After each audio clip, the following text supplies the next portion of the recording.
Welcome to our first Zoom talk titled Big Pharma and the Opioid Epidemic, Buying Our Way Out of Accountability. It is my great pleasure to welcome Chris McGreal today. Chris is a reporter with The Guardian based all over the US. Previously, he was a correspondent in Johannesburg and Jerusalem and Washington, DC. He's winner of the James Cameron Prize, which is dedicated to journalism that embodies moral vision and professional integrity, and also the Martha Gellhorn Prize for journalism for reporting that penetrated the established version of events and told an unpalatable truth. His book, American Overdose, The Opioid Tragedy in 3 Acts, on which this talk is based, was published by Public Affairs in 2018. The paperback is now out, and we will provide you with a link to the paperback in the chat. This amazing book was shortlisted for the J. Anthony Lucas Prize and longlisted for the Orwell Prize. Our discussant today is Joanne Csete, who is Associate Professor of Population and Family Health at the Mailman School of Public Health at Columbia.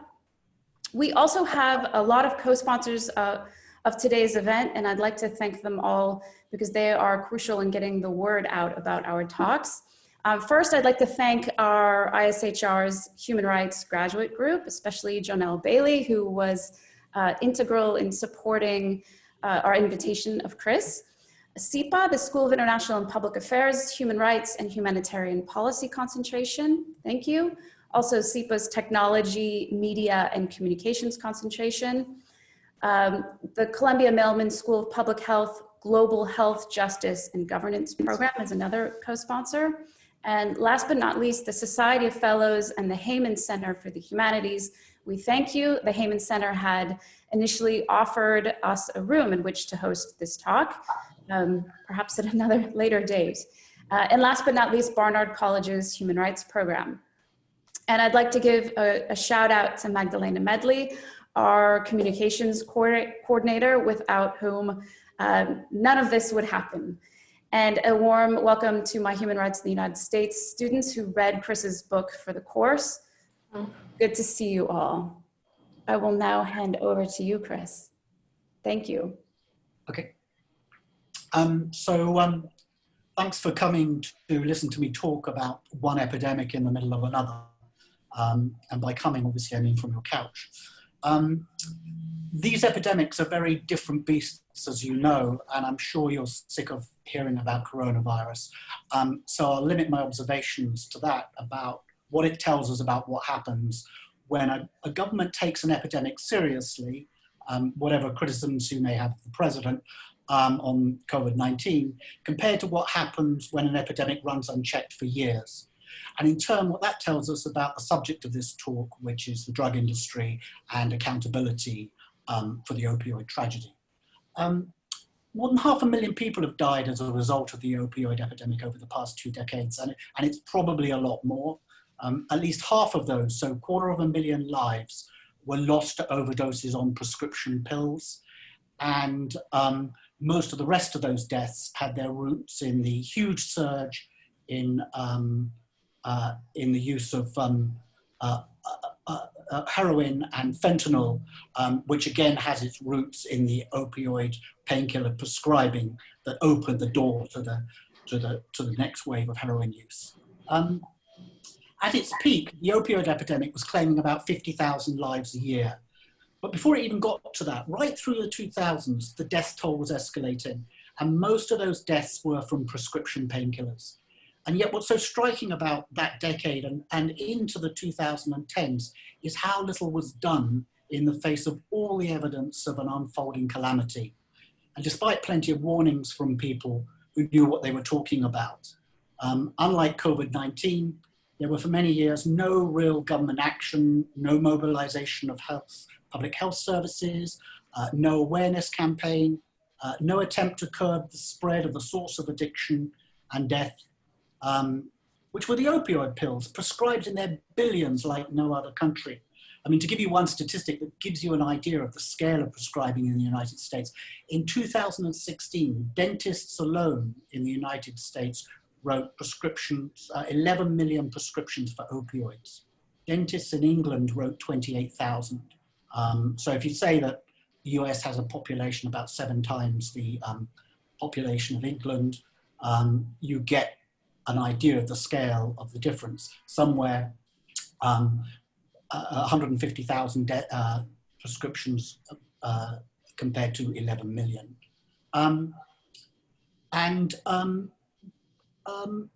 Unlike COVID, so what you see is you see regulators fail, you see federal agencies with responsibility for drug addiction absent, you see politicians look away through all of this. And why was that? One of the things that prompted me to write American Overdose was to find out why this epidemic happened in America and nowhere else. Even if there were some other countries, you know, that are now seeing increased rates of opioid overdoses. It really is in many ways a uniquely American epidemic, not only in the scale of the devastation, which is huge for some communities. I mean, particularly in parts of Appalachia, you see entire communities consumed by these drugs.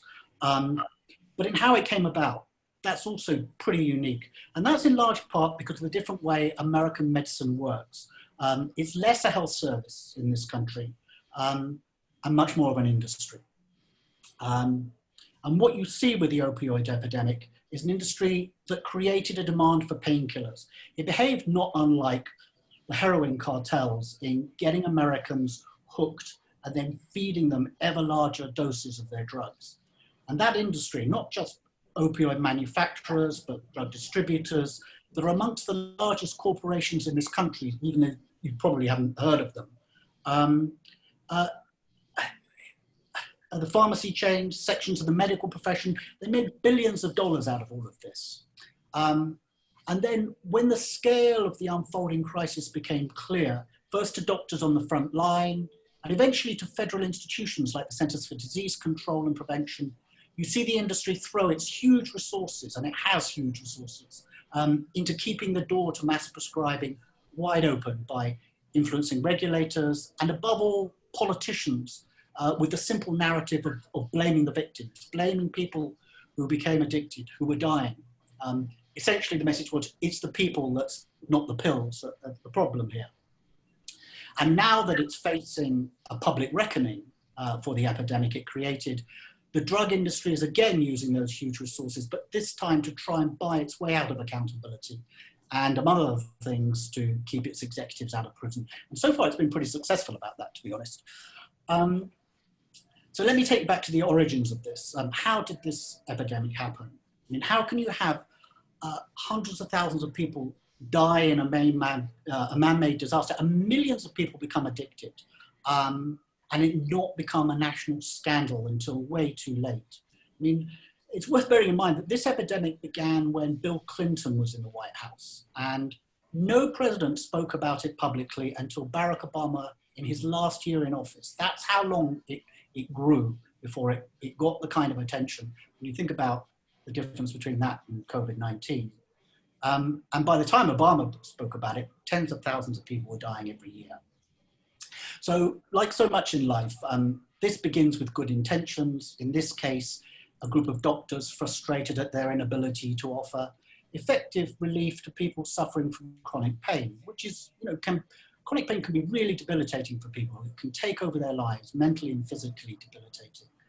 So these doctors looked at the hospice movement that came out of Britain in the 1960s and grew in the US. And they thought that if opioid painkillers, narcotics, morphine essentially, can be used to ease the suffering of people dying in great pain from cancer, why can't they use those same drugs to help the living who are suffering from debilitating long-term pain, chronic pain?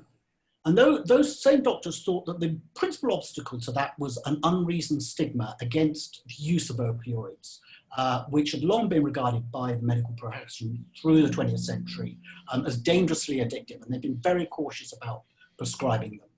And that had its roots in a morphine epidemic following the American Civil War and into the early years of the 20th century. So these doctors set about trying to break down that resistance, that stigma as they saw it. And part of that involved misrepresenting and in some cases inventing the science to say that opioids were safer and far less addictive than conventionally thought. One of the doctors at the front of this was a guy called Russell Portnoy. He since admitted that, in his words, the data for the claims that were made for opioids back in the 1980s and 90s was, quote, weak. But he felt that was justified because he was trying to change a culture, as he regarded it. This weak data included the highly dubious assertion that patients who looked like they were addicted were merely showing signs of being in pain and should therefore be given more drugs, even higher doses of opioids. A concept known as pseudo-addiction and now widely ridiculed. The doctors also claimed that ever higher dosages could be prescribed to meet pain levels without the risk of the patient becoming hooked, an entirely spurious claim that effectively pain cancelled out the risk of addiction. That's completely discredited now. And these supposed studies were often based on very, very small samples in specific conditions and then extrapolated to a general population to make a claim in favor of what these doctors were pushing, which is access to opioids for everybody. This movement within the medical profession inevitably caught the eye of the drug industry, which is never slow to spot an opportunity to make money, as you know. And at the forefront of this for a while was Purdue Pharma, owned by the Sackler family, which has become particularly notorious of late.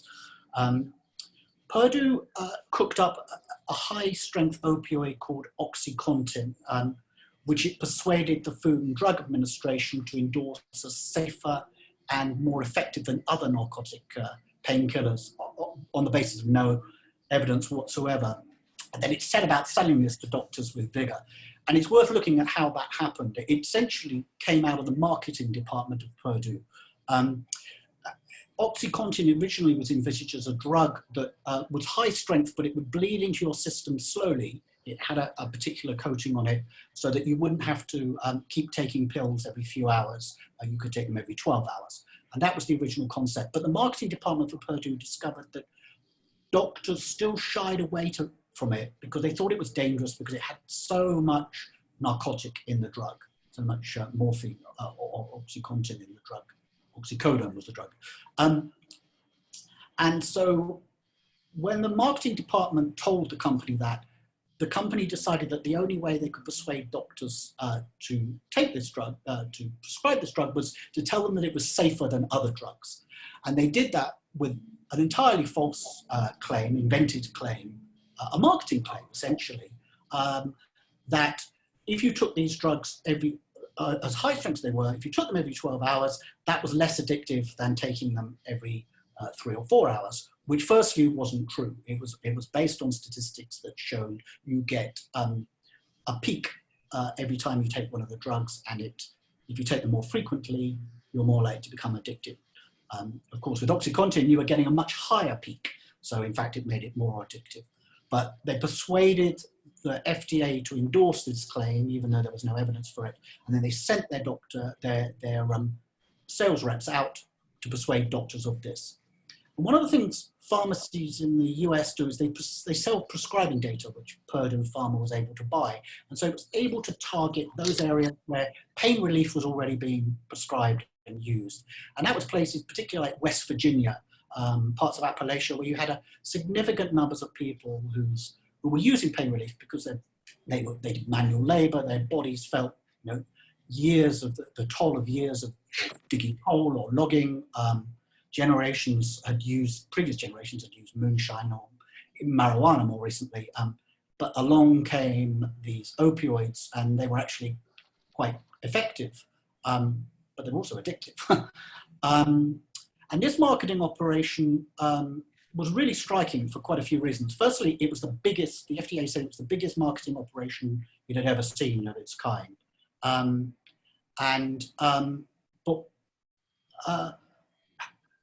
What really made the impact with OxyContin, which the DEA took to calling heroin in a pill, was that it was pushed to doctors even for relatively minor pain. Although it had been invented, it had originally been sold to the FDA, the concept for treating long-term, very serious chronic pain, when the sales reps got out there, they essentially sold it on the slogan, the drug to start with and the drug to stay with. In other words, no matter how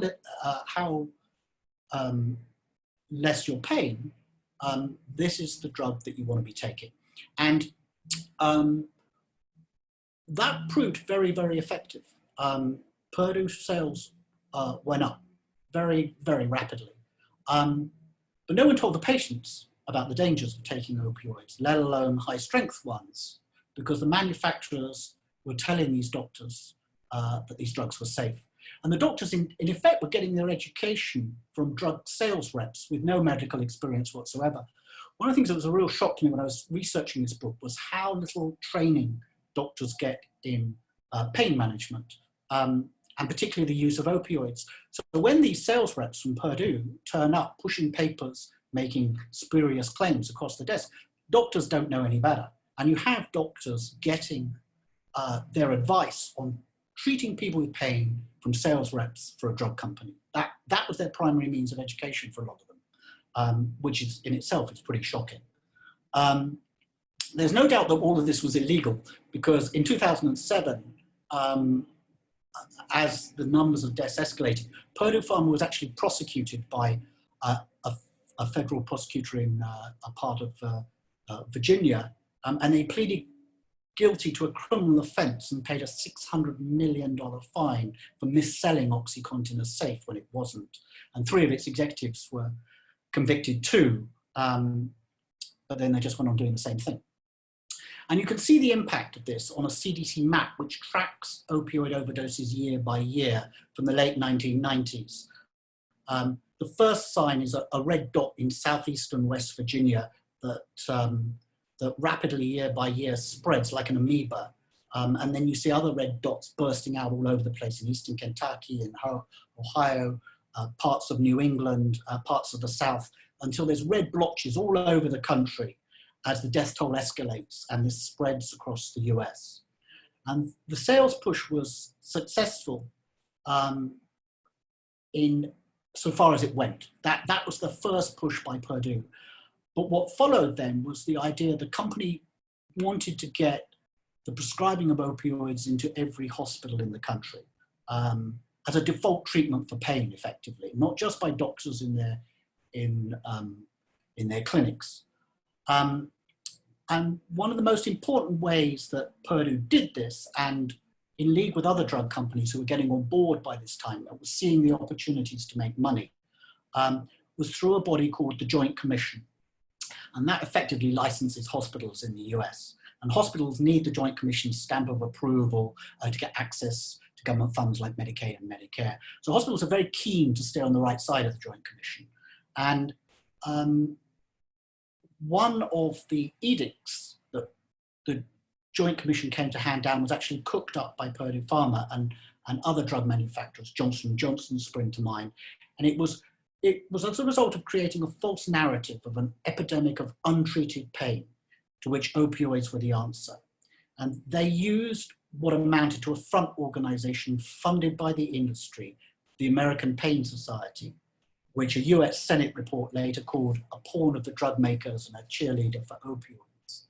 And the society, under the cover of being an independent professional medical body, pushed for the recognition of pain as the 5th vital sign, alongside other vital signs like blood pressure and heart rate, the kind of things you routinely taken when you go in to see a doctor. And as a result, the Joint Commission bought into this. It bought into the concept of the 5th vital sign, and it issued new requirements, effectively obliging hospitals and their doctors and nurses to put pain treatment to the fore. But guess who wrote the educational materials to train medical staff in this new policy? Purdue Pharma. And surprise, surprise, the resulting training videos and manuals talked up opioids as a magic bullet for all kinds of pain, whilst deriding concerns about addiction and overdose as, quote, inaccurate and exaggerated. And what happened was very rapidly in the early 2000s, the Joint Commission's regulations came to be viewed as a kind of rigid standard. Opioids very quickly became the default treatment for pain in hospitals, and it worked its way through the culture, even amid the growing evidence of addiction and lives being lost. One of the problems here was that there's actually no means of measuring pain. It's not like blood pressure or your heart rate. There's no machine. So doctors had to rely on patients to measure their own pain, which is why you saw the development of the smiley faces on walls in clinics and hospitals in the United States, where they would ask you, what's your level of pain? And if you said 5 or more, then you were referred for treatment, and that treatment frequently was opioids. The Joint Commission measured compliance with this edict by using patient satisfaction scores. They would do surveys of patients. Are you happy with your treatment? So you can imagine what happens when a patient who asks doctors for opioids and don't get them. Instead, they get told, look, the best thing is you need to do more exercise, or you need to lose weight, or you need to change your diet. They're very dissatisfied. So the patient satisfaction scores go down, so the hospitals get upset because it's damaging their standing with the Joint Commission. So there's enormous pressure on the doctors to just keep the patient satisfied and prescribe these pills. And the insurance companies too put pressure on, because pills are an awful lot cheaper to prescribe than physical therapy and other such treatments for pain. So a lot of doctors came to see, particularly in hospitals, came to see well, they call it the tyranny of the fifth vital sign. And those who didn't play ball, and there were a few actually, because they were genuinely concerned about the risk of addiction, will find themselves hauled up before ethics boards for not giving enough pain treatment to their patients. So in the end, particularly younger doctors, newer doctors, doctors under pressure, this go along, prescribe the pills, give people what they want. And so the numbers of prescriptions just went on escalating. There was plenty of other pressure and manipulations by the drug companies too. They used the state medical boards to effectively do the same thing with the fifth vital sign. They had a lot of influence over drug regulation through the Food and Drug Administration, partly because the drug companies now provide considerable amount of funding to the FDA. And the result was that by 2012, doctors were writing 252 million opioid prescriptions a year, which was effectively enough to provide every American adult with 2 or 3 weeks worth of pills. An enormous amount of drugs. What was also escalating at that time was the number of opioid overdose deaths. And it was clear as a bell. If you put a graph of the rise of prescriptions next to a graph of the rising deaths, they ran in parallel. It was extremely clear. It was indisputable, but of course the drug industry disputed it. Much later, President Trump appointed a commission to look at the causes of the epidemic. And the principal author of the commission's report was Professor Bertha Madras of Harvard Medical School. To me, she described the drug industry as pouring massive amounts of money into perverting medical policy and subverting regulation in order to push opioids. And these are the words she used. She said, using that money, they literally bought off, and I don't use this phrase lightly, they bought off the Joint Commission, they bought off the Federation of State Medical Boards, they bought off several American pain associations. And she told me that the pain at the fifth vital sign was, quote, one of the worst medical errors in American history. Professor Madras is quite a conservative individual and not given to denouncing corporations and institutions, but she was unequivocal on the role of the drug industry in creating and perpetuating the opioid epidemic. And she wasn't alone. In reporting this book, I dealt with a lot of people who you would not call anti-establishment, federal prosecutors, FBI, DEA agents, state policemen, Republican politicians. And I was struck at the depth of their anger at the drug industry and the terms in which they talked about the executives responsible for pushing these drugs, pushing opioids. They likened them to Mexican cartel leaders and called them drug dealers in Armani suits. There's a real anger because a lot of people were seeing the human cost of corporations pushing opioids on their communities on the ground, particularly in places like West Virginia, which have by far and still has the highest opioid overdose rate in the country.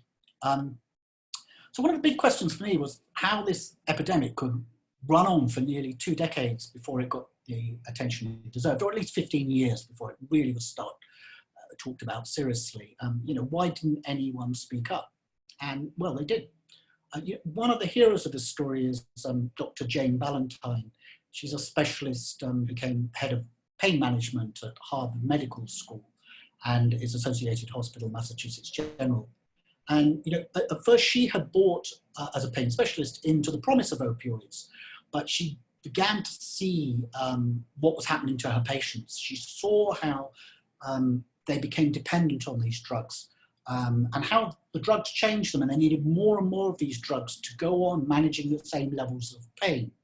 And she heard from the relatives of these drugs how of people taking these drugs, how destructive they were of people's lives. And these were drugs that were supposed to be improving people's lives, and they weren't. And Valentine became deeply concerned about this. So she starts to collect data. She builds up a picture of what's really happening and becomes very alarmed. And in 2003, she wrote about it in the New England Journal of Medicine. And as she says, she expected to be a wake-up call for the drug industry and the medical profession. And she saw exactly the opposite. Instead, the opioid makers basically took it as a warning that they needed to essentially change how this drug was talked about in order to keep the doors to prescribing wide open, not change the prescribing, not change effectively how the drug was being dispensed. And so they changed the conversation to blame the victims. They painted people who became addicted and died as abusers, whose misuse of opioids should not hinder access to the drugs for millions of people they painted as innocent pain patients, as though frequently one wasn't becoming the other. People who began as pain patients following their prescriptions then become addicted, then they need more and more of these drugs and they buy them on the black market, and they find themselves so addicted that they sink into abuse. And even where they were not the same people, which is sometimes the case, people who just experimented with these drugs and became addicted and overdosed, frequently it was because the drugs were so available. They were sitting in medicine cabinets around this country, people unaware just how dangerous they were, in a way, as I said, that didn't happen in other countries. People passed them out amongst themselves within the family, treating them like they were aspirin. Word spread that they were an easy high. And it was that availability, the fact that they were so easily and readily to hand because of the huge amount of prescribing, that also fed the illegitimate or illicit use of the drugs too, that the drug companies blame the victims for. And this just wasn't happening elsewhere in the world. And the industry became very worried about any kind of curbing. And so they turned their huge resources on Congress. The pharmaceutical industry is by far the biggest lobbyist in this country. It spends about $2.5 billion a year lobbying Congress. And they spent hundreds of millions making sure that Congress didn't pass any laws restricting access to opioids. In fact, that they did the opposite, that they kept the doors open to those they described as legitimate pain patients. And so prescribing went on increasing. And they, in the end, it was the CDC that prompted action. A researcher there, Dr. Len Palazzi, documented the alarming rise in drug overdose deaths, tied them to opioids in an unequivocal way and to prescribing, and rang the alarm. And before anyone else, he was calling it an epidemic. And finally, the CDC leadership in 2010, 2011 called it an epidemic, and it was hard to ignore after that.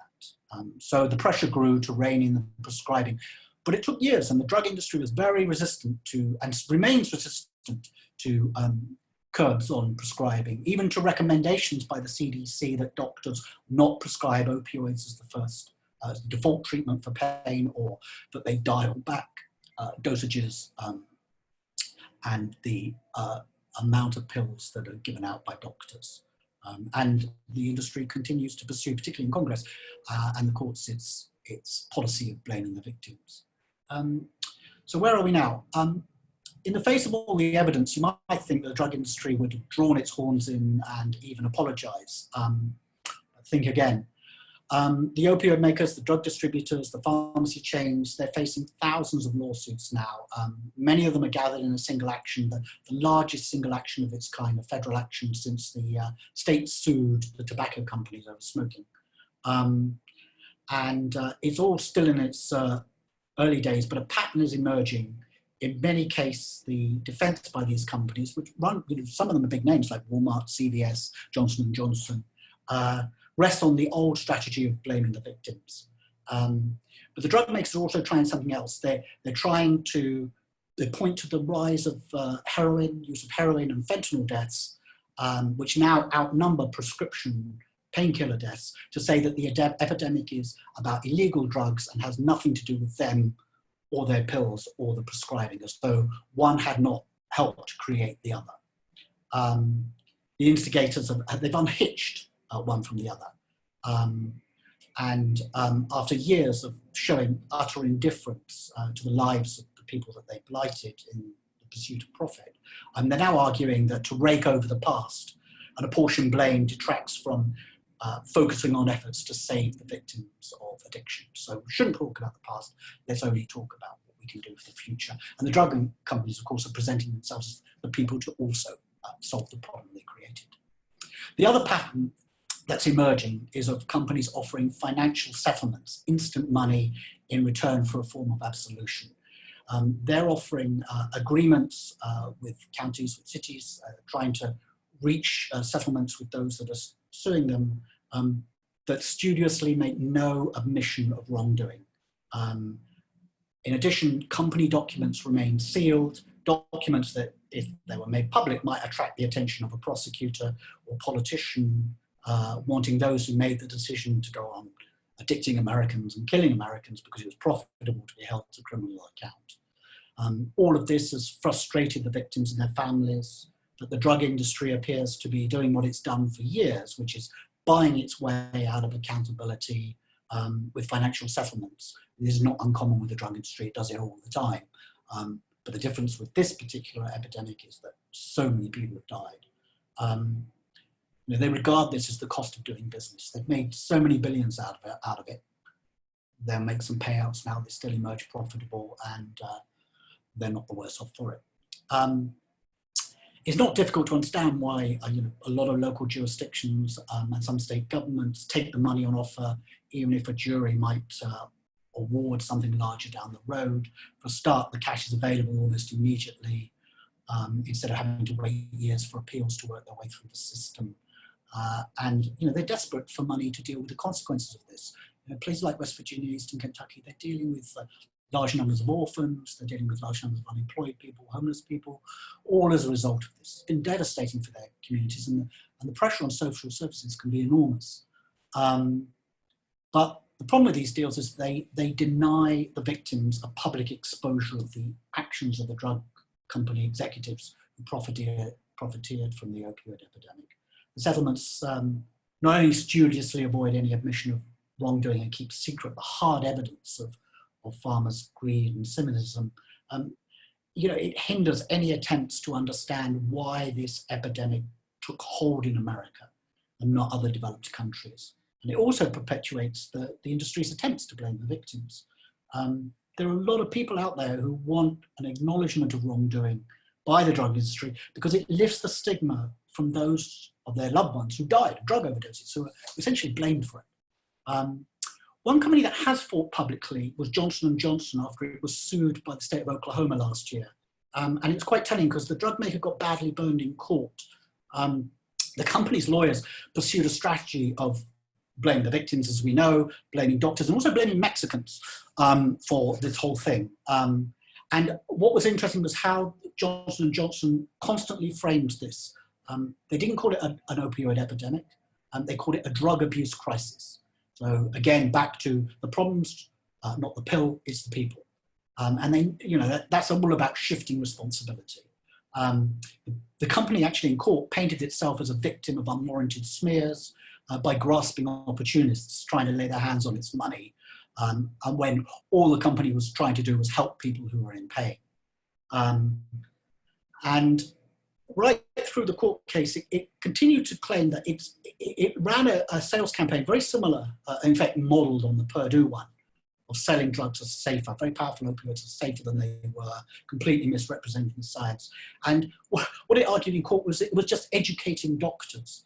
At the same time in court, it took the position that it wasn't the responsibility of those same sales reps to educate doctors about the dangers of addiction. So that's not our business.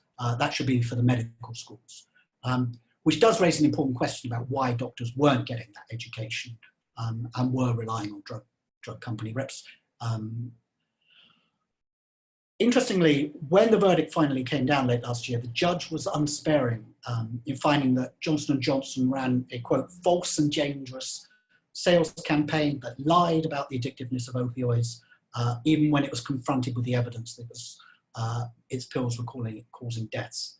And there was some good evidence of it. In one company memo presented in court, a Johnson & Johnson sales rep said she'd told her boss in this memo that she dismissed a doctor's fears that patients might become addicted to the company's powerful opioid by telling the doctor that those who didn't die probably wouldn't get hooked. I mean, the deep cynicism in the thinking behind that.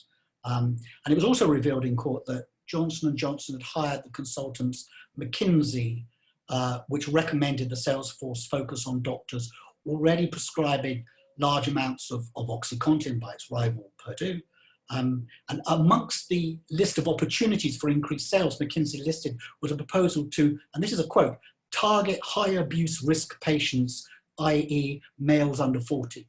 So McKinsey was recommending Johnson & Johnson go out and focus on those most likely to become addicted to its drugs as a way of perpetuating sales. And Johnson & Johnson did that.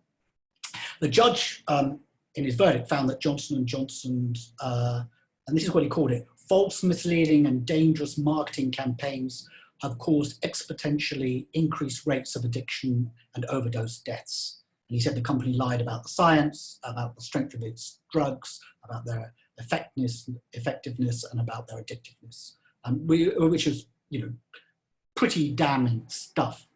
And so that kind of public reckoning, I think quite a lot of drug companies are now trying to avoid that. And so this is partly why we are seeing these offer of settlements.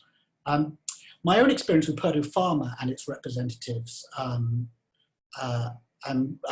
some representatives of the Sackler family is pretty instructive, actually. On the one hand, the company and the people who own it are negotiating to surrender Purdue and billions of dollars from the family trust to settle the whole barrage of lawsuits. On the other, they're employing PR firms and lawyers to push aggressively, very aggressively, the claim that OxyContin played no part in the opioid epidemic. And they've done this by latching onto a single statistic, which is that OxyContin never amounted to more than 4% of total opioid, the number of opioid pills prescribed in any year. And so they say that the notion that Purdue has created this epidemic is a serious misconception. And that 4% figure is accurate, but what plucking it out, that single number from all the other statistics, doesn't tell you is that the vast bulk of pills sold were relatively low strength, while OxyContin tablets were 10 or 20 times as strong. So in terms of total narcotic sale each year, the amount of morphine being put out there, OxyContin was a very large slice of the market, and you could see that reflected in the dominance of its sales in dollar terms. And by 2008, OxyContin sales were more than $2 billion a year, which was way ahead of any other drug. It outpaced its rivals for years. And it was much more dangerous pill, much more likely to overdose and die on its high-strength drugs than you like these low-strength ones. So it was very, it was a huge misrepresentation of the reality of OxyContin. But I think it tells you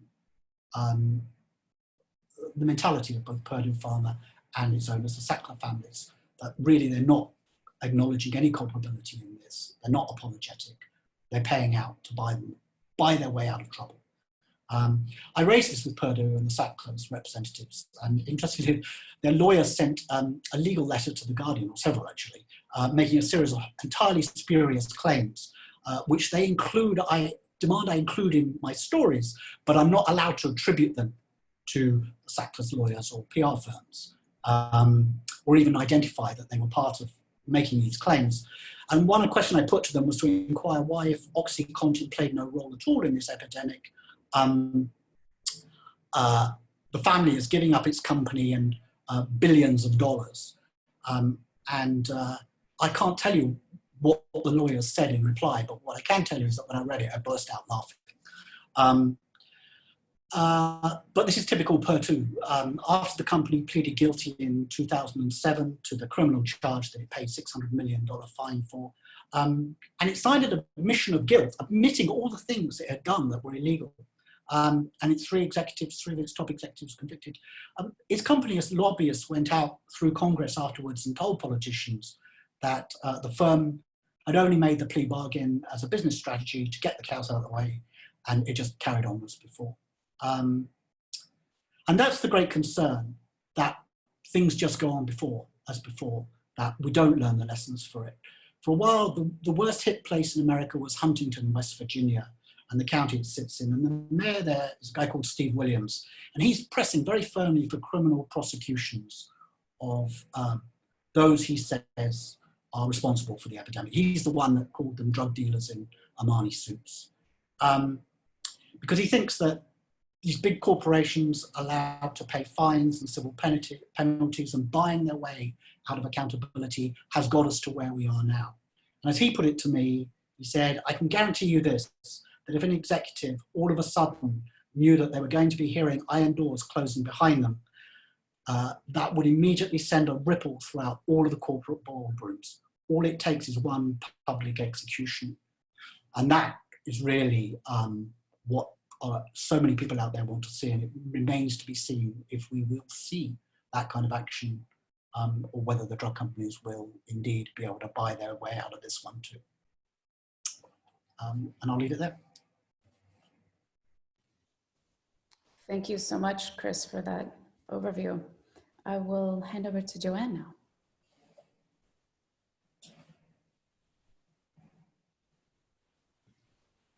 Sorry, Joanna, you're muted, but I'm trying to unmute you, but I can't. Let me see.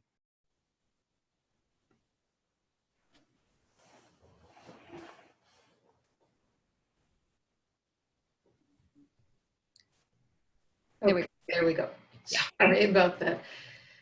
Thanks everyone for coming in. I know everyone is dealing with a lot of things. Glad to see some of our Mailman family here too.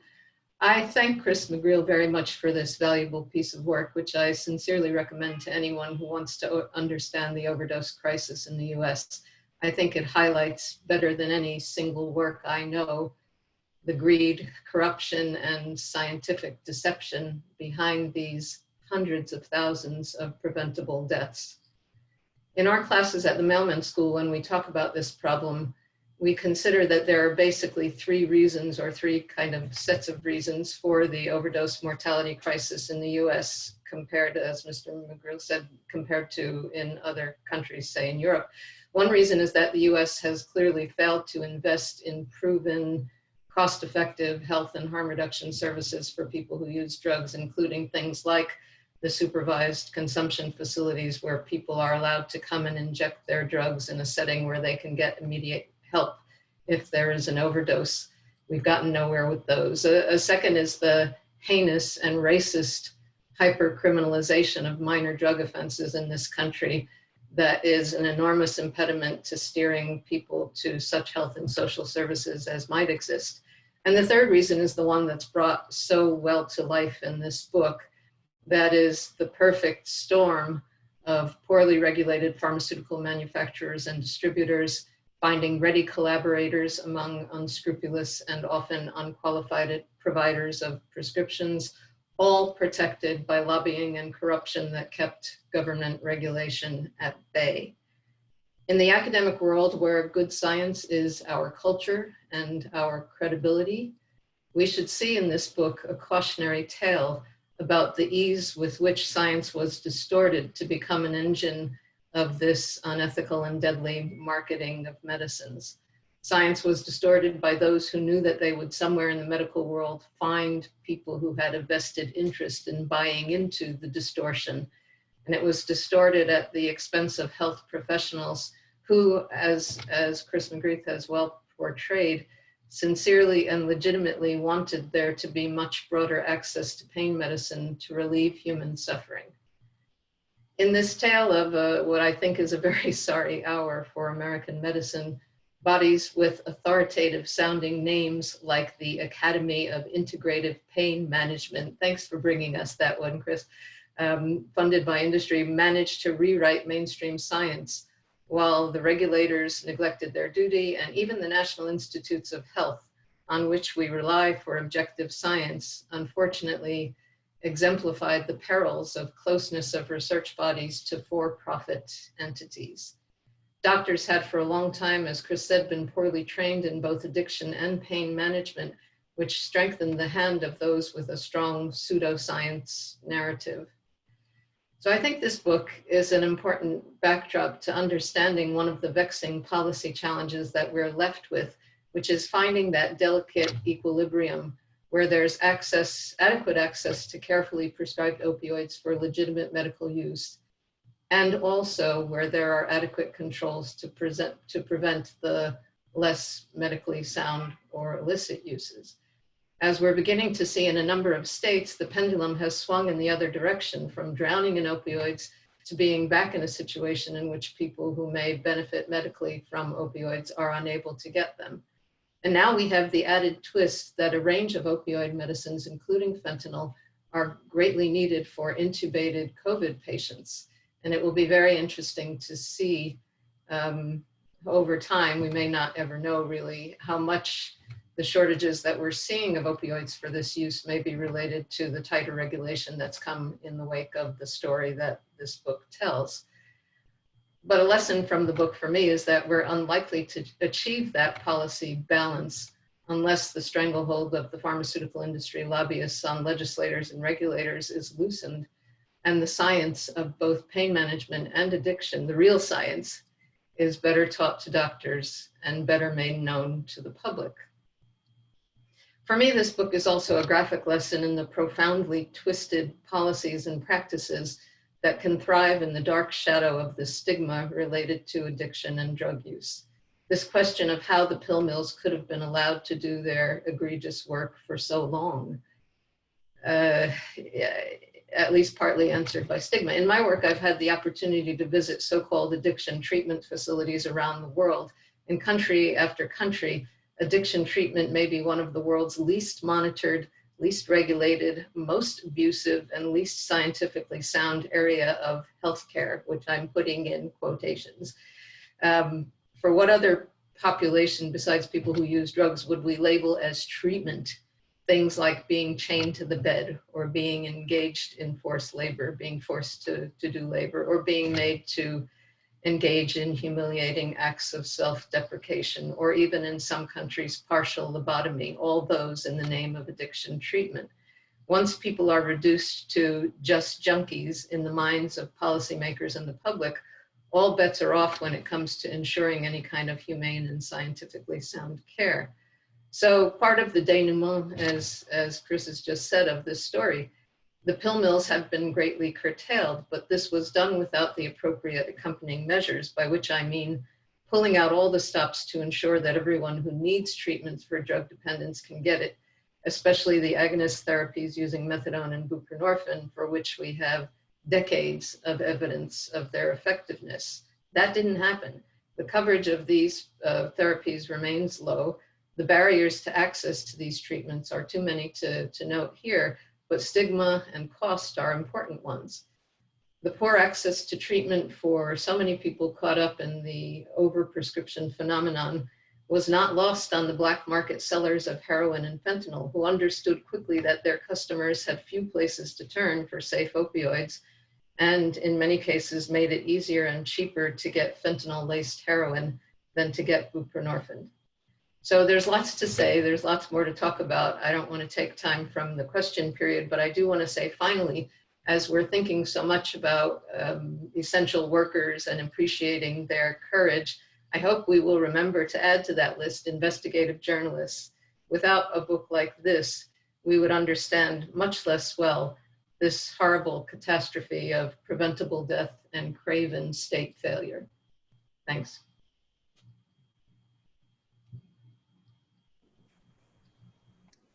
Thank you so much, Joanne. So we will open up for questions. Why don't you raise your hand in the chat?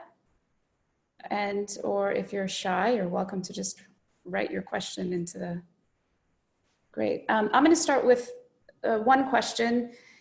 How, Joanne, you've identified, these three things: supervised consumption, this hyper-criminalization, and a poorly regulated industry, which touch upon different human rights concerns. I guess my question for both of you is, where should the advocates be focusing their attention at this point? And are there any bright stories in terms of the crisis and the epidemic?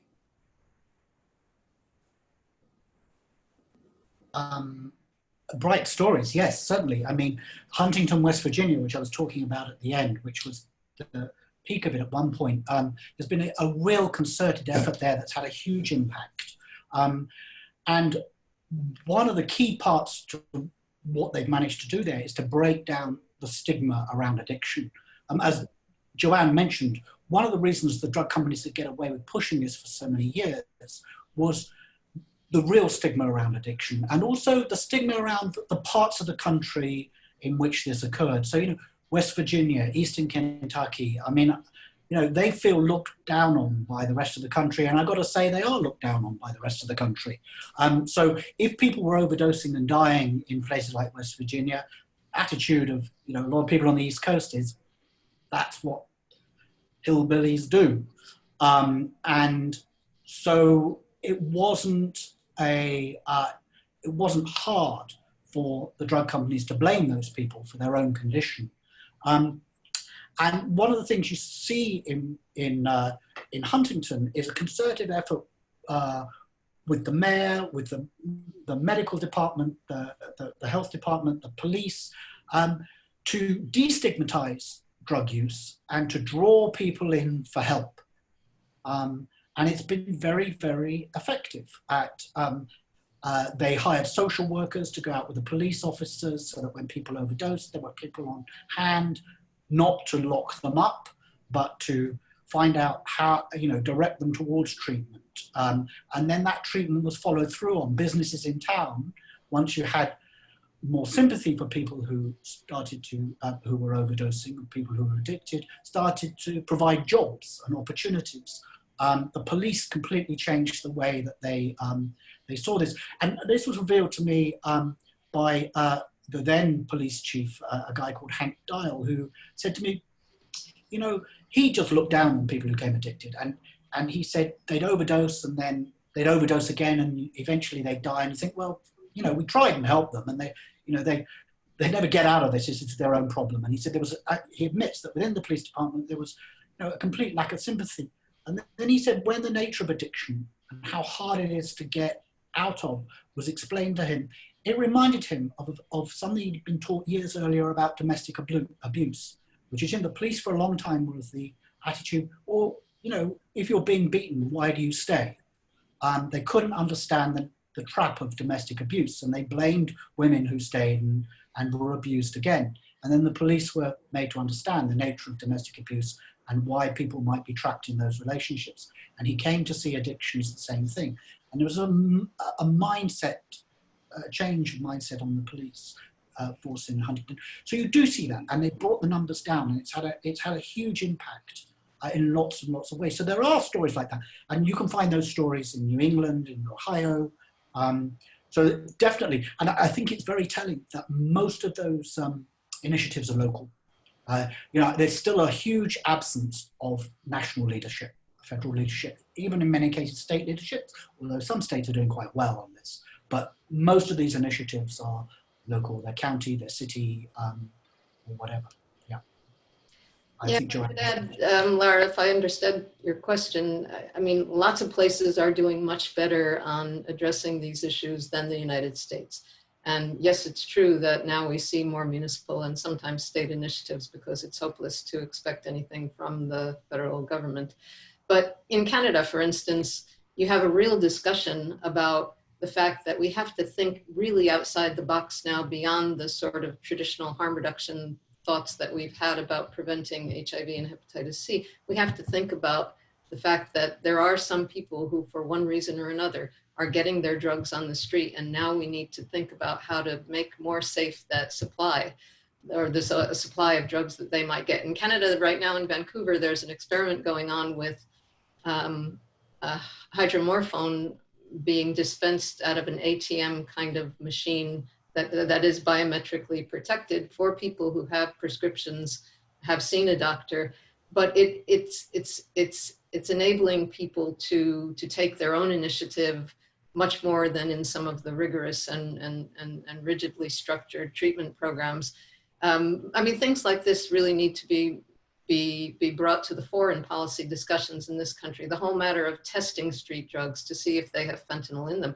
The whole matter of recognizing that there are some people now who are preferring fentanyl. Whenever the government talks about it like it's such poison that anyone who knows that they have fentanyl in their drugs is going to throw it away. It's not the case. We have to recognize that there's a reality out there that none of our policy measures are addressing, and we have a lot to learn from other countries that have really gone well beyond this grading and vapid narrative that harm reduction causes more people to use drugs, or causes people to increase their drug use, or the stupidity that we've heard in our policy for so long. And just to add to that, I mean, an example of what Joanne's talking about is that the capital of West Virginia, Charleston, basically went a different route to Huntington, and it barred centers where you could use needles, clean needle centers and all the rest, because the narrative took hold that it was bringing drug addicts into town and driving crime. And so they shut it down, which has been a disaster, because there is nowhere. One of the things about clean needle centers in Huntington is it's a chance for the health department to access drug users and help them. And it's actually a condition of having needles, being given needles there. So, what she says is absolutely right. This very narrow, stigmatized view causes enormous damage. Thank you. We have Mimi has a hand raised. Maggie, would you kindly unmute her? Hi, thank you for your talk. I'm currently a first-year Mailman student at School of Public Health at Columbia. And my takeaway from the talk was that the Sackler Foundation used strategic tactics to buy allies and gain pervasive influence over our society, including academia. There are like Yale and other schools that have returned the money they received from Sackler Foundation because of, after the opioid, a lot of expose on opioid crisis. And even on our campus, like Columbia Medical Building has a huge laminated name of the Sackler Foundation in the lobby, among with other donors. And as a student leader, I reached out to alumni relations and facility managers about how we should, starting the conversation about taking that name down and holding them accountable, especially as like students are exposed to it. And I didn't receive any response from them. So I kind of wanted to ask you about like how we as consumers and students can be equally strategic about condemning Sackler Foundation and like, pharmaceutical companies that take advantage of our communities. Yeah, I mean, I think, the one thing about Sackler name now is that it's so tainted that even these institutions, it's not like nobody doesn't know, right? And I can't imagine that, yes, they've taken the money, but I think it's probably an embarrassment to the institutions that maintain it because it's a kind of contractual agreement. And I mean, quite often with this, you get reputation washing, but I think that reputation can't be washed anymore. It's quite clear that people understand, and there have been the protests around it. And in a way, actually, I think for the Sacklers, it's become a bit of a double-edged sword, because now it's a constant reminder. They're there, the name's there, and people, you know, they look at it and they say, that's the Sacklers. Look how this money was made, you know.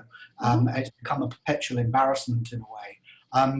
I mean, I don't know institutions where they should take it down or not. I understand that there are kind of legal and contractual complexities around taking it down. Obviously, there's a moral component.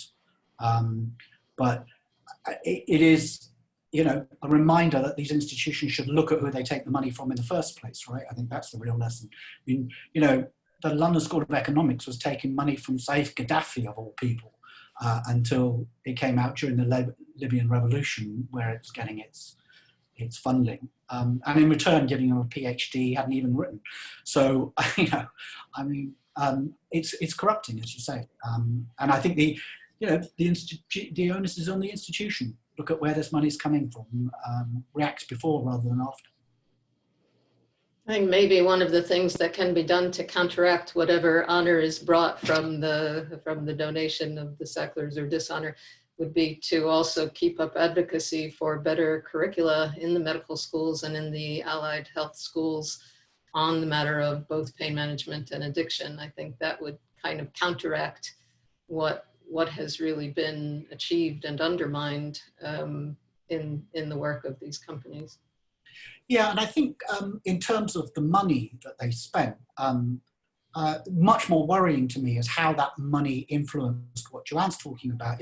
It was medical school policy, you know, education around these issues. The idea that these companies were buying medical policy, which is effective in medical training, which is what they were doing in at least some cases, is rather more shocking to me than, you know, institutions having the Sackler name on them. And that's something, you know, I don't know if the medical schools have learned that lesson or not.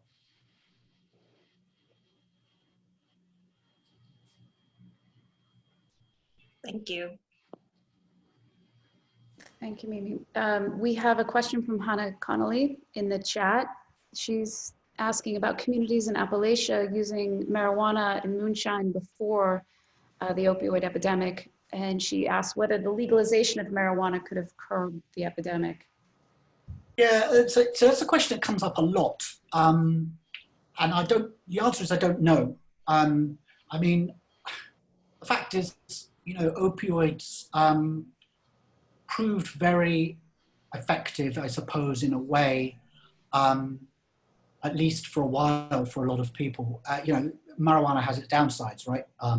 One is you get high. You can hardly go down a mine while you're high, or perhaps you can, but you shouldn't. Whereas, you know, opioids,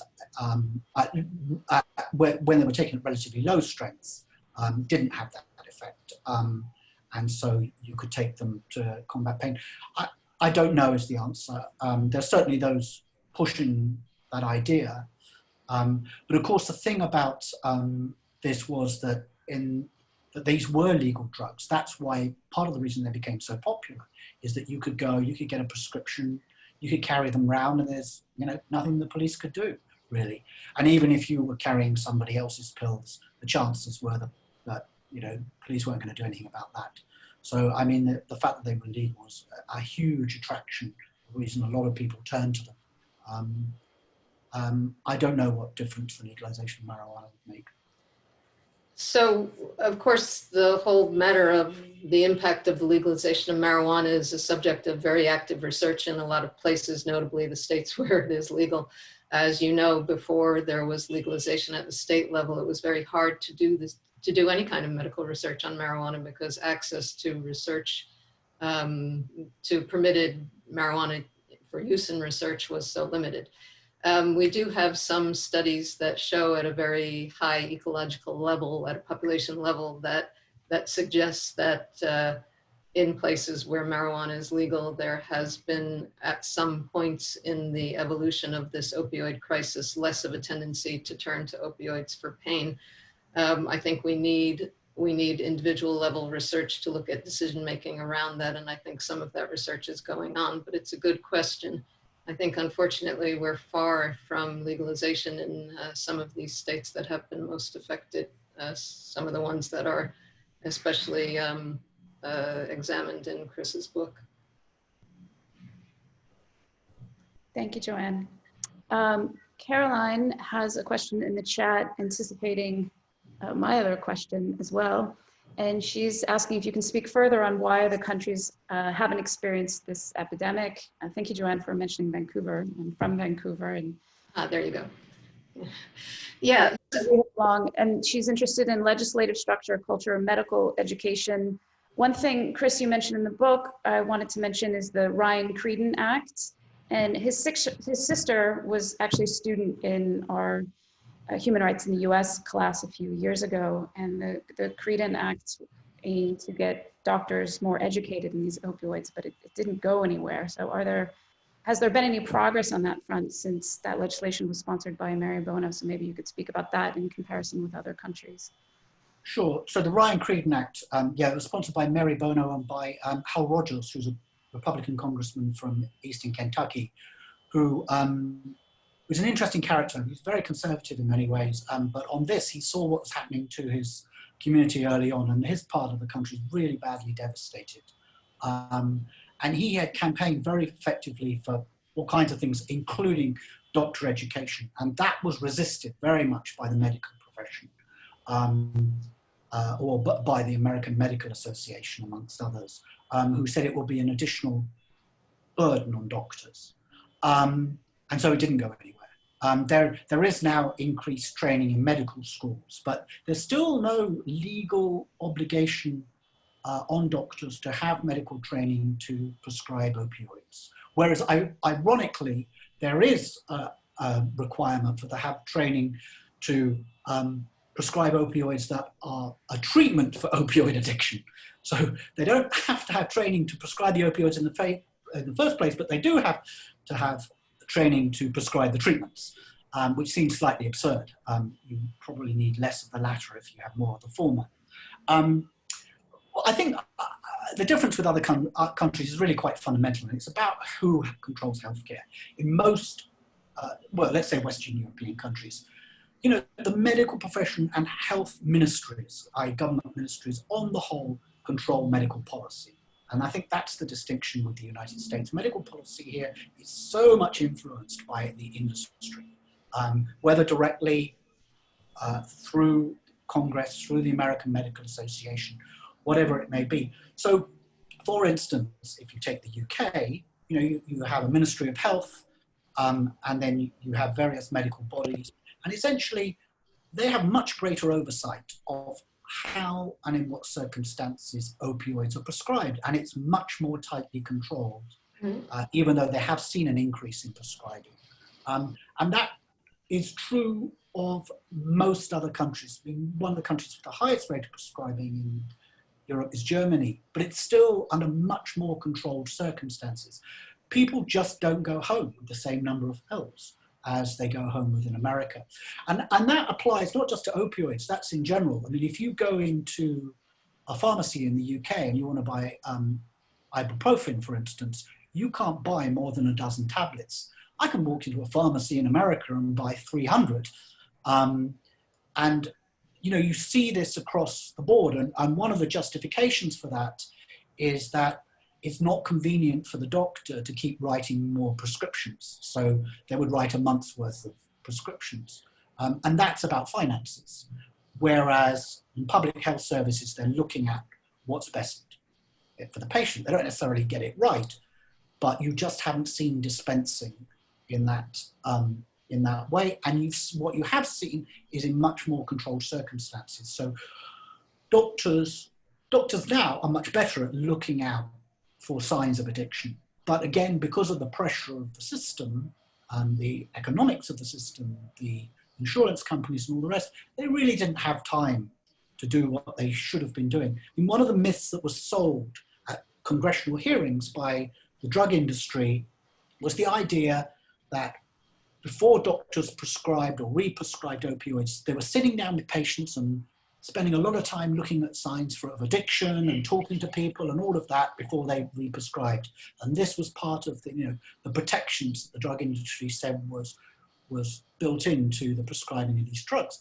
You talk to doctors, that just wasn't happening. They were just prescribing as a default because they didn't have the time. They weren't asking the questions. And frequently they didn't know to ask the questions. Nobody was training them. And I think that's a big distinction with other countries. And then the other was simply the way you looked at pain. I mean, you know, a much more holistic idea of how to treat pain in other countries. They would look at what are the underlying causes.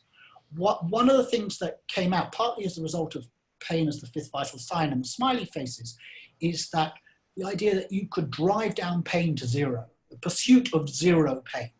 And so you were driving down the pain itself rather than the causes of the pain. You weren't addressing the underlying issues around it. And that zero became a goal which just resulted in much greater, you know, increased dosages, which becomes self-defeating. And again, in other countries, the emphasis by doctors was look at the underlying causes of these things. Did you need physiotherapy? I mean, stress can be a big cause of pain. It's, you know, issues around stress, all of these issues. Now, I'm not saying it always works, but the idea was different. And so I think that it was just fundamentally different how you approach medicine. But I think Joanne can probably tell you a lot better. But Caroline, in answer to your question, again, that's a really good answer about the prescription end of things. And of course, that will be very different in a nationalized or quasi-nationalized health system, as was just said. But if you look at legal framework, as you asked about, I'm not saying it's perfect. There's lots of drug laws that we should change in some of the places that have done better than we have on these things. But it's very rare in many European countries anyway for somebody to go to jail for a minor drug offense, especially a first-time nonviolent offense, whereas that's not rare here. And also I think remember now that the history of services for people who use drugs in much of Europe was really developed in response to an out-of-control HIV epidemic linked to, in some cases, very large and open injecting drug scenes.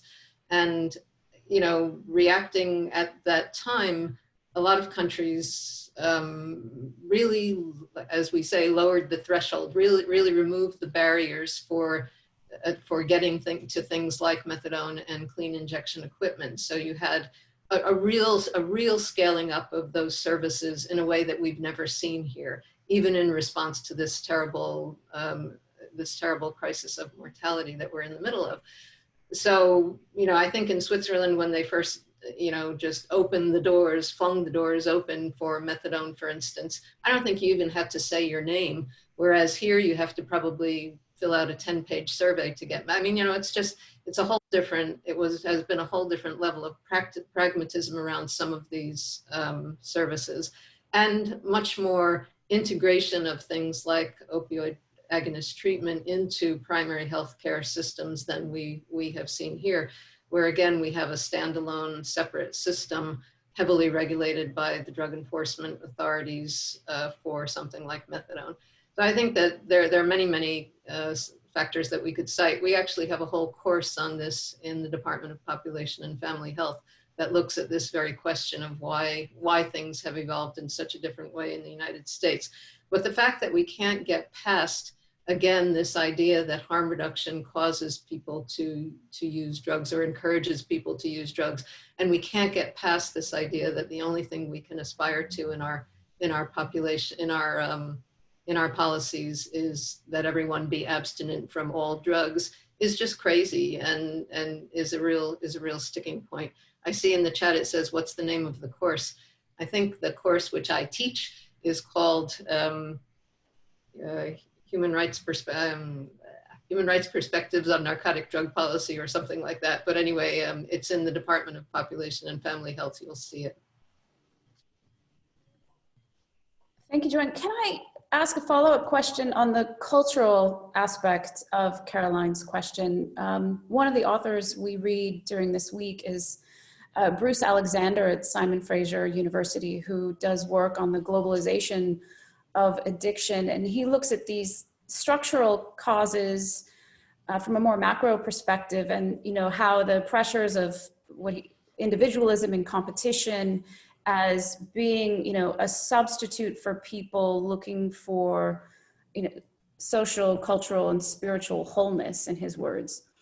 How do you use that work at all, and is it useful in terms of how we understand the problem in general? Because we're talking a lot about specific solutions to specific problems. I don't know, I just wanted your thoughts on that. I like the work very much of Craig Reinerman, who is now retired from the University of California at Santa Cruz, who helped put together a collection, a book called Expanding Addiction, that has a lot of really thoughtful essays on how we understand addiction and underlying causes. Again, this is very hard debate here partly because we have a very influential research agency within the National Institutes of Health, the National Institute on Drug Abuse, just the name of it tells you something, that has really channeled research dollars into looking at brain scans and brain level determinants of addiction. And I think that's been done at the expense of understanding social and economic and cultural determinants. So the body of work that we have on brain scans is much richer than the body of work that we have on these larger issues. And I think Craig Reinerman's, especially the introductory essay to that book that he did with his colleague, Professor Greenfield, is really a good sort of historical survey of how, people through human history have done things to adjust, to manipulate their psyches. And that's been for many, many reasons. And if we don't try to get on what people are actually thinking and what actually motivates them around psychotropic drugs and medicines, then we're going to be missing the boat. But I think, there's lots of ways of seeing these things, and lots of good writing out there. And it's hard to capture in a short soundbite. I talk about this in the book. There's no doubt that in some parts of the country, this whole social factors undoubtedly played a role. I mean, you can see it in, what Anne Case and Angus Deaton have talked about in the whole deaths of despair phenomenon, and that's in there. And yeah, absolutely. I mean, were there social factors in parts of the country in particular that helped drive demand for those drugs? Absolutely. I talk about that in some depth. I think the one thing we need to be cautious about that is, at least from my perspective, is the drug companies then try and use that to shift responsibility. And you want to say, yeah, but you still made those drugs available, right? You were still selling them willy-nilly. So, you can't just blame the consumer, but there's no doubt that it's quite a complicated area. But availability undoubtedly played a factor in them being embraced in places that were hugely vulnerable to these drugs. Thank you, Chris. Let's go back to the chat. D. Wolf is asking, as Chris and Joanne know, multiple lawsuits against manufacturers and distributors have been aggregated in Ohio. What do you see as the promise or perils of a settlement, particularly given state tendencies to want to route funds to often broken systems of treatment, child welfare, et cetera, to compensate them for their, quote, damages? Could I just say that D. Wolf is Daniel Wolf, who is probably the most knowledgeable person I know on any of the things that we're talking about. He's the director of the harm reduction program at the Open Society Foundations. So I hope we could actually open this a little bit to Daniel, who I think could probably answer his own. Sure, absolutely. I can, but Chris, go ahead. Intimidatory piece of knowledge in mind. Sorry. I'm now telling somebody who probably knows an awful lot more about it. But I did cover that case up in Ohio, so I just talk a little bit about it, and I'm sure Daniel has much more to say. But essentially, for those that don't know, there's this big multi-district litigation, which involves bringing in cases from across the country into suing the drug, everybody from the drug makers through to the drug distributors, the pharmacies, all of the rest. And one of the ways they're doing this is they're doing a number of test cases in order to try and come up for the federal court to come up with a number, a way of concluding how much the industry should pay and how it should be distributed and all the rest. And one of those test cases is these 2 counties in Ohio. It was the first kind of settlement. And so what you see is the drug industry came to a direct settlement with the 2 counties that take the money, but that's then used as part of putting together a broader settlement. Huntington, which I was talking about in West Virginia, Cabell County, the county it's in, is one of the next counties to have a case that will be heard as part of that multi-district litigation. I mean, I think the danger from those, those counties came under some criticism for taking that money and not kind of holding out, being part of what other people thought should be a whole. You can see why they do it. It's money they need. And it's money now. The concern for a lot of counties is that what will happen is that they will get left behind, that the states themselves will come to direct agreements that will override the lawsuits by cities and counties, and the states will control the money, and they will do with it things that the counties and cities don't need. To some degree, it happened with the tobacco settlement. Some of that money got diverted in other directions.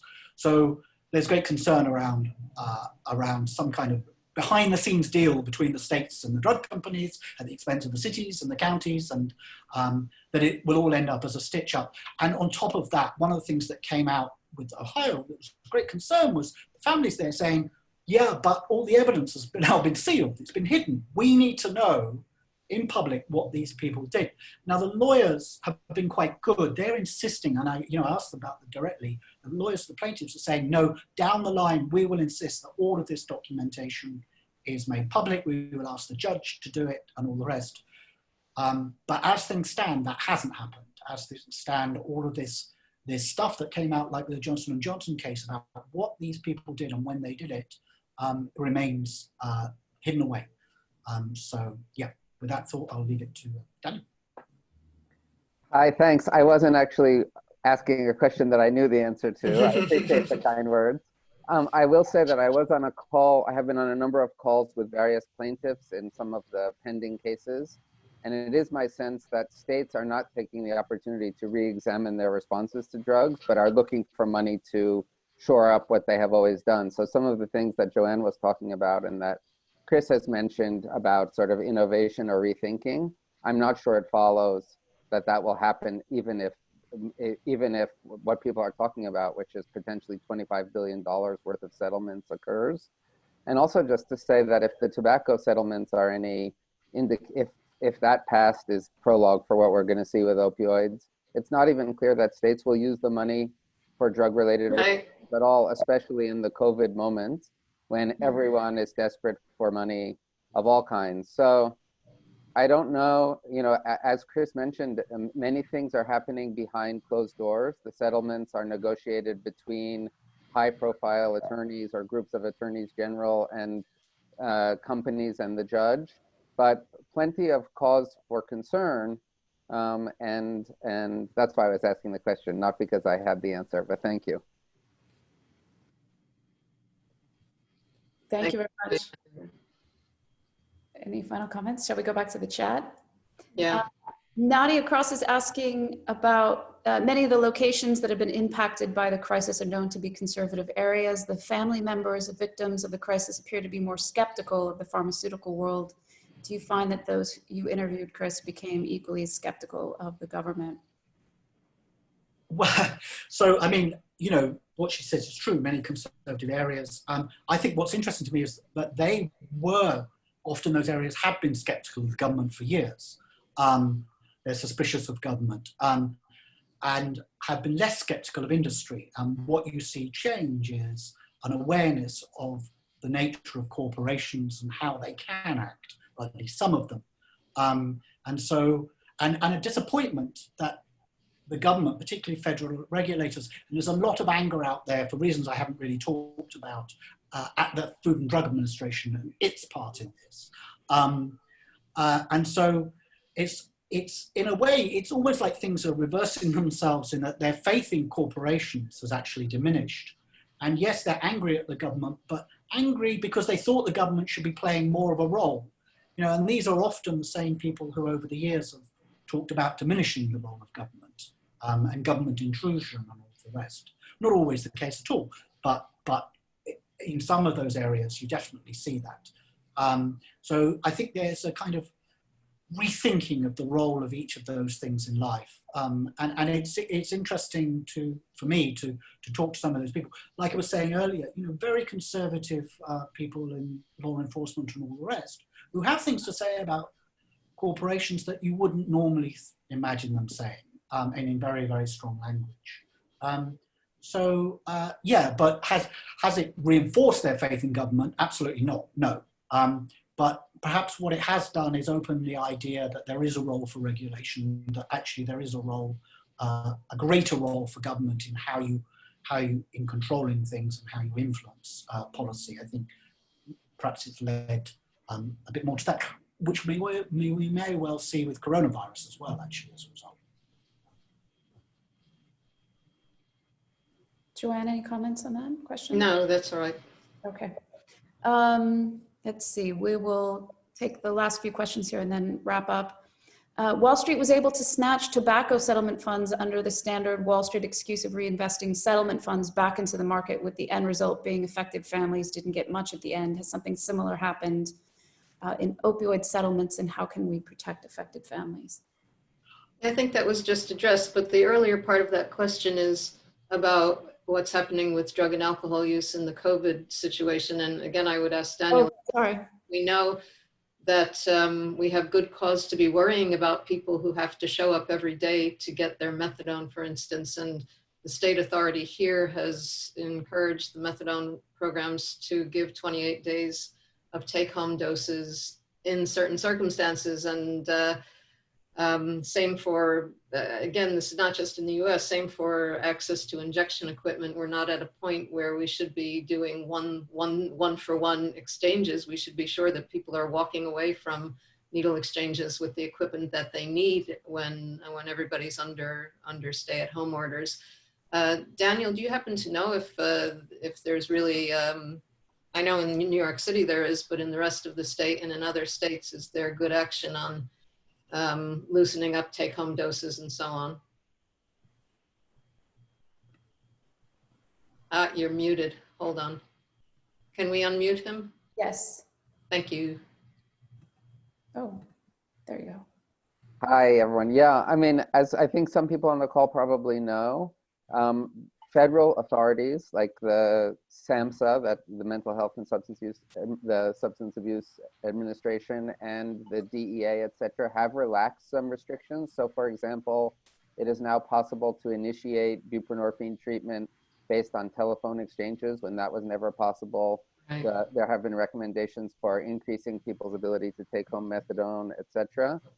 Those are not, unfortunately, binding in all states, and it is very varied as to how they're applied. Even in some place like New York City, how many conditions are applied to people before they get a take-home dose, whether and what is defined as a stable patient, et cetera. But it is an important reminder that many of these things that we always thought were impossible, much like letting people out of pretrial detention or low-level offenders out of jails, et cetera, are suddenly possible in this crisis. I guess the question will be whether or not we actually retain any of the lessons or flexibilities as soon as the critical moment, whatever that means, has passed. And similarly for needle exchange, there are a number of places, like Chris mentioned in West Virginia, that some places, even in the state, like it varies by county whether or not it's permitted or not. But also there are all kinds of restrictions about, do you have to bring in a needle to get a clean needle, et cetera. The public health people I know all think that this should be an opportunity to increase so-called secondary distribution, where you give people large numbers of needles, which they could then, sterile injecting equipment, which they could then give to others in their networks, because the reality is people are not remaining totally socially distanced, but can't travel back and forth daily or anything resembling daily to get supplies. So it's an open question. I've seen a bunch of anecdotal reports of innovation and also terrible anecdotal reports about people being penalized for violating lockdown or social distancing, disparately or discriminatorily fined, or since I work internationally, even some things like police, for example, in the Philippines, locking young people in coffins and making them sleep there overnight, or putting them in dog cages for violating the quarantine. So many of those people are people who are engaged in drug markets and need to get out daily to try to get drugs. So it will have to do some more work to understand the overlaps between these two questions.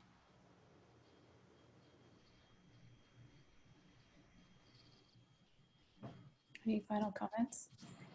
So we will post this recording, and we can provide links to the books that were mentioned during this talk and the other authors, if that would be helpful. We're a little bit over time. Do you have any final comments? Nope. No? Chris? Thank you so much for joining us today in our first Zoom talk, the Institute for the Study of Human Rights. There will be more. Thank you all for joining us. Thank you. Thank you.